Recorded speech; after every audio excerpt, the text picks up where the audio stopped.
This gathering at Hotel Africana was interspersed with rousing speeches and colorful anecdotes about what speakers called a worrying state of affairs.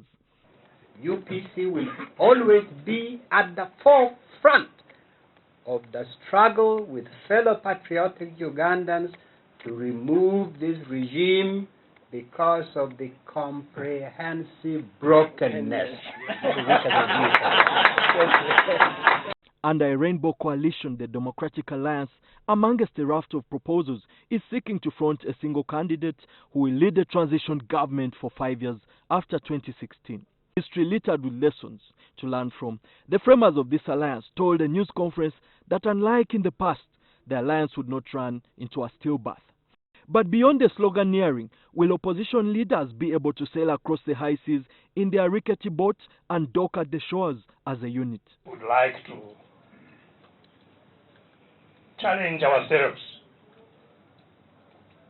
that we don't once again let down the people of Uganda. Create the hope and dash. This constitutes a major policy issue which requires discussion and mandating by the National Council of UPC, which is due to meet shortly but has not yet met to consider this matter. This item is on the agenda. As decision makers meet in earnest to adopt a criteria of picking a coalition candidate next week, they will need to find a leader who is consensus-driven, who will rein in internecine fights than a polarizing figure.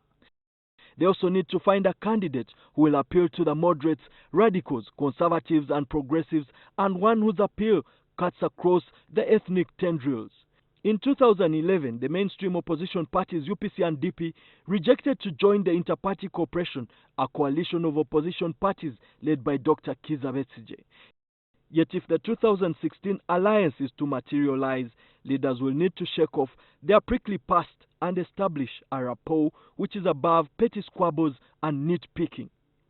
Emmanuel Mutaiziwa, NTV Tonight.